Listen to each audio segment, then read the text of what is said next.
For me, long before that. As an infant, Hudson was only happy in my arms.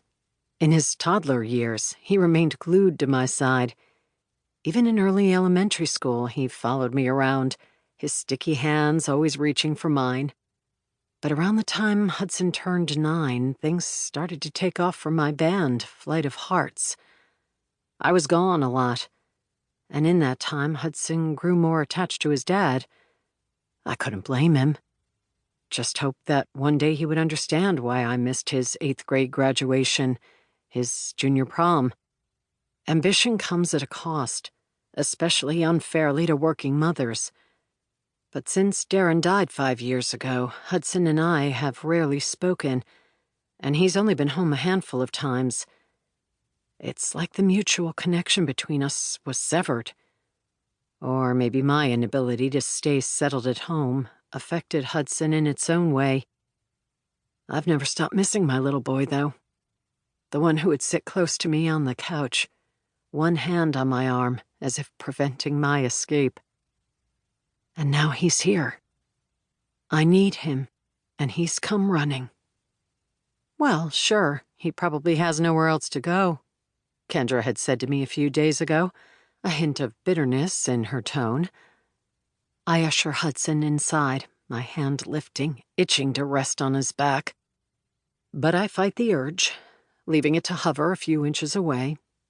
I'm not a baby, Mom, I remember him saying repeatedly as a sullen, metal-mouthed teenager. He's in his mid-20s now, and I have no idea how I'm supposed to act. With Kendra, I don't have the same problem. She's been an adult since she was 5, bossy, independent, responsible. Hudson took a little longer to mature. I got your old room ready. It's weird to think about Hudson being back in his former bedroom, the one he grew up in. So much has changed. My old room. His spine straightens, his head cocking to the side. Yeah, is that a problem? I have no idea where else I'd put him. Kendra's old room? Darren's former study? No, of course not.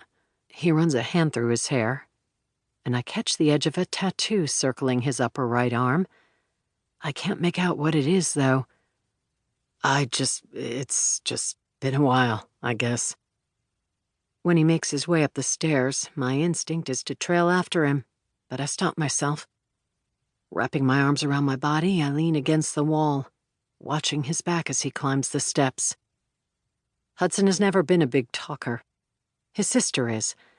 I used to joke that she sucked up all the words in our house, leaving none available for the rest of us. Still, his silence today is unnerving. When I hear the click of his bedroom door, I sigh. Pushing off the wall, I walk toward the kitchen to make some tea. The floorboards creak beneath my slippers. The clock on the wall ticks. Bowie barks from the backyard. Other than that, it's deathly quiet, like always. A woman and her dog, all alone in this big Victorian house. The first time I saw this house, it beckoned to me.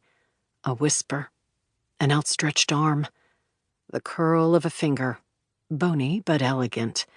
Its pull was hypnotic. I stood at the curb, staring up at the imposing staircase, the shuttered windows, the pointed roof.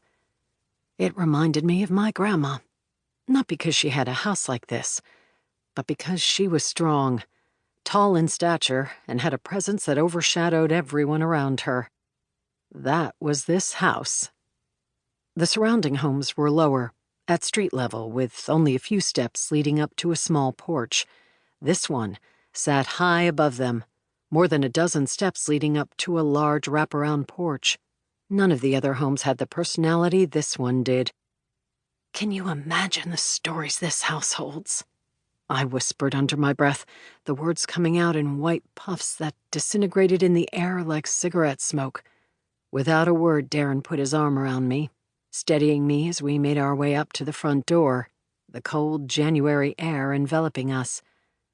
We'd left the kids with a sitter since Kendra was only 7 and Hudson 5. Jan, our real estate agent,